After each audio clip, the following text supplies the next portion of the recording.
Hey guys, so welcome back to Cultivation with Christy. I'm Christy. That is my chicken coop, and that's Red. Those are my chickens. The last video I did talked about little baby chick care. Now we're going to talk about adulting chickens. So at about 12 weeks, I think, again, I'll put the number up here, they can move outside.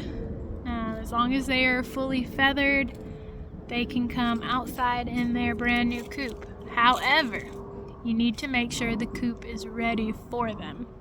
So I have what is called welded wire. So as you can see, this is not your regular chicken wire. Chicken wire is made to keep chickens in, not to keep predators out. So when I got this chicken coop, it came with chicken wire on the outside. If you've ever handled chicken wire, you know it easily bends and breaks. So you want something sturdy. So if you're going to have a run for your chickens, which is an area that they can play in, I suggest doing welded wire. And we attach those with a washer and a wood screw. Step 2, suggest automatic coop door. So an automatic coop door is automatic. It's going to close on its own. You can either set it to a time, or you can get one that is solar, and that is going to lock the chickens in the coop at night. So if there happens to be a predator, make sure I'm not stepping on a chicken, that gets through the welded wire into the run, then they can't get into the coop via the door because the coop door has closed. So there's our coop door. The wire runs this way into this nice little control panel.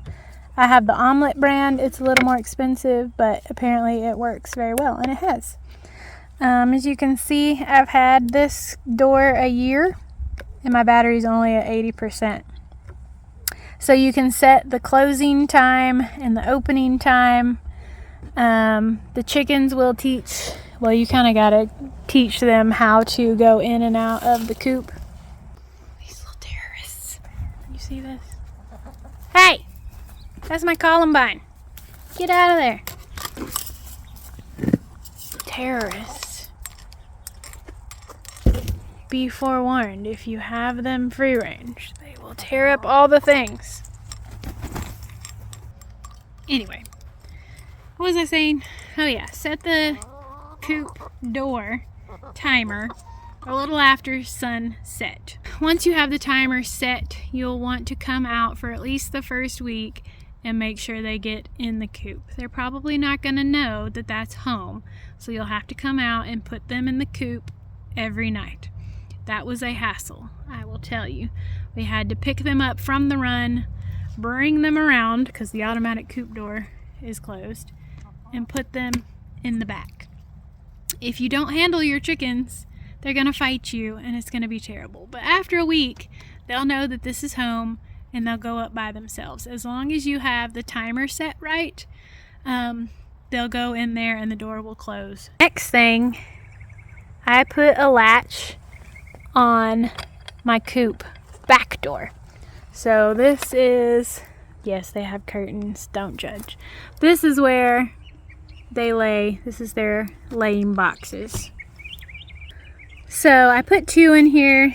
They mainly, as you can tell, lay in the one, but sometimes they'll lay in this one too. I just give them options. And then in the coop, they've got 2 nesting bars. You can see that in there. And then I have the pine shavings in here too. I've got it a little thicker now because it's still a little bit chilly. But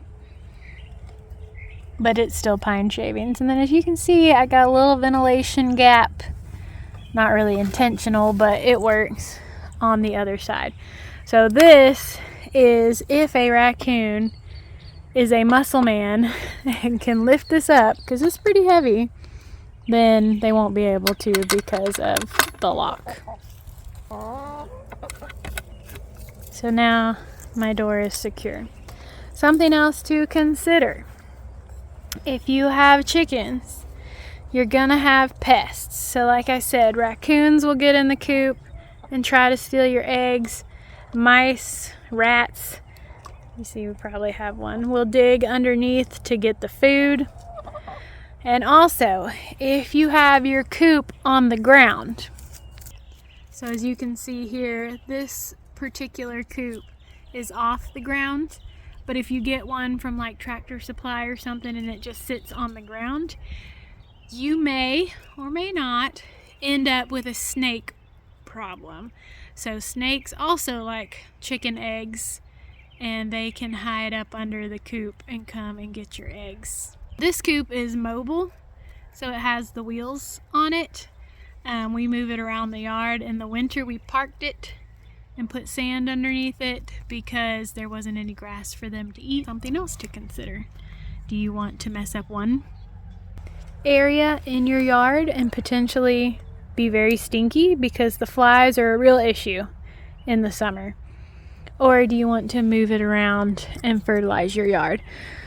Which you could kind of still see the little square patches where the chickens were. They really did fertilize the yard.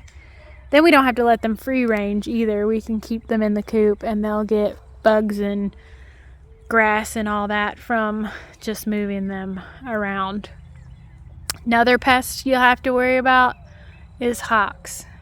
You put them underneath trees, there's a good possibility that a hawk might have them for lunch, which again is a good reason to get the welded wire. Now, next step. If you remember in the chick video, which I need to fill up their cup, I've got one for either oyster shell or ground up eggshells, and that's for the calcium to have big strong eggs. And then their poultry grit. So I give that to them free of choice, so they don't have to have it or not. Then I have a feeder with 2 holes because I only have 4 chickens, and it feeds from the top. I haven't had a problem with mice or anything yet. See? Good job, Miss Cleo. She's going to demonstrate. And then I have the waterer over here, which again you fill from the top. You can demonstrate my water? No? Okay, fine. Anyway, the waterer. And then we also have a roost out here for them to play on. Chickens also get bored. So, if they get bored, they start fighting with each other. They'll either groom too much, pull out their own feathers.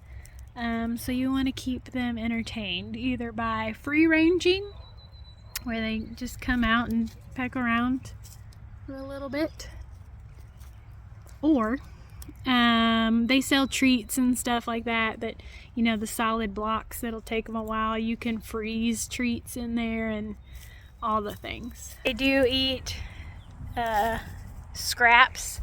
They're omnivores, so they do eat meat. I've given them leftover turkey sausage and things, so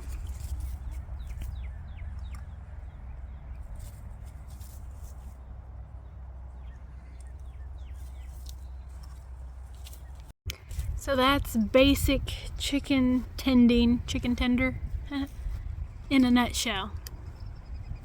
One other thing, they do need a dust bath. So with them being in here in the sand, it's not really an issue, but if you're moving them around on fresh grass and you don't want them to tear up your yard, you're going to have to give them some kind of container, pot, bowl with some dirt, sometimes some diatomaceous earth if you want to keep the buggies down, but it needs to be a food grade, animal safe. I sometimes put that in the coop too in the summer when the bugs get real bad.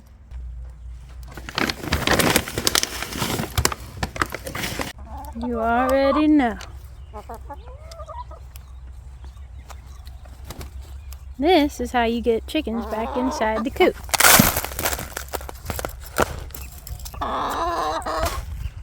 I know, you just love it. There you go. Ta-da! It's also helpful when they're young to shake the treat bag before you give it to them. That way, if you need to get them in the coop, you just shake the treat bag and they'll come running. Throw some in the run, they'll go back in. That's the best thing. If you don't want to run around and pick up every single chicken, if you have handled them enough to where they will let you pick them up, shake the treat bag. They'll do the work for you. Anyway, guys, thanks for hanging out with me and the chickens. Until next time.